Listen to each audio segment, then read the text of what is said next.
how to perform ghusl according to the sunnah method after once a person has slept with his wife. What is the correct method? The way Rasulullah ﷺ would do it, and the way the ulama have taught us, is very, very simply, a man, he goes and he washes his hands first. That's the first thing he does. He makes intention that he's performing ghusl, faraz ghusl. He goes and washes his hands. After washing his hands, he washes around his private parts or wherever the impurity has reached. Once he has dealt with that area, then that individual, he performs wuzu. This, like I said, the sunnat method. You perform wuzu. After you perform wuzu, the wuzu that you perform for your salah, your full wuzu. And what the ulama have written is, whilst you are performing that wuzu, you can also wash your feet, because some ulama have said you should leave your feet right towards the end. Once you've completely had a bath, full bath, then you can wash your feet. But many ulama have said the same thing, you can wash your feet, especially nowadays. In them days, why they would really do that is because, wherever they were standing, it would be muddy and it would be dirty and stuff, and then, their feet would get dirty once again.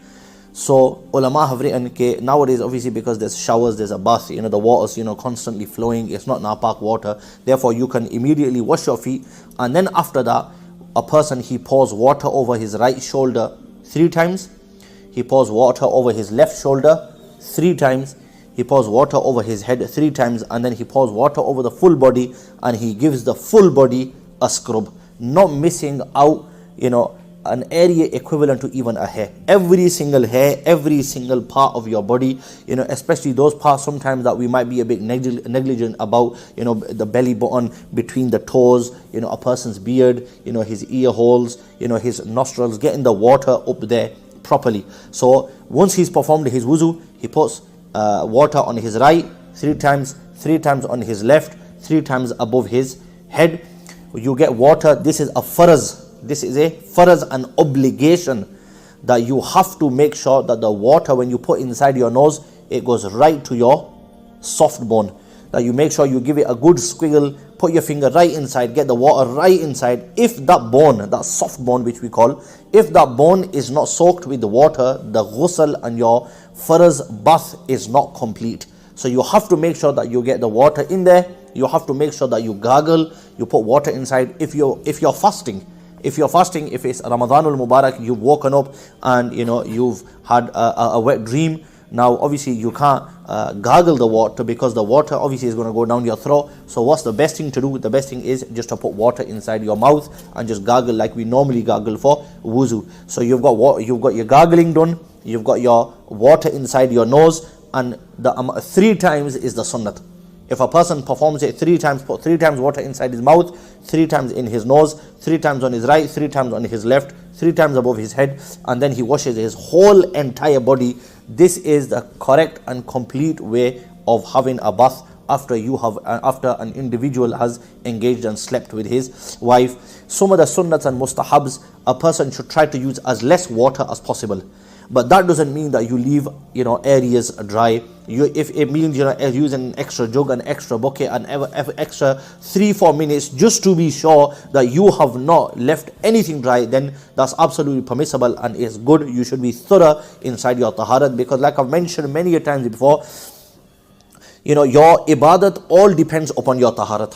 However pak and saf you are, however pure and cleansed you are, the more effect your ibadat is going to have upon you. The more thorough your ghusl is, the more thorough your wuzu is, the more effect that is going to have. Another thing, a very important thing to consider is we should try not to face the qibla. If your shower at home or your bath at home is in a way that if it's facing the qibla, then you should try to move in such a way you've got your side, either your left side to the qibla or either your right side to the qibla, so that your back and your front is not facing the qibla. There's actually a hadith in which Rasulullah sallallahu alaihi wasallam says that when an individual, he goes to answer the call of nature, when he goes to the toilet, and if that person realizes whilst he's doing while he's answering the call of nature, if he realizes I am facing the qibla, if at that time he turns around away from the qibla because of his respect and honor for the qibla, Allah subhanahu wa ta'ala will forgive all his sins.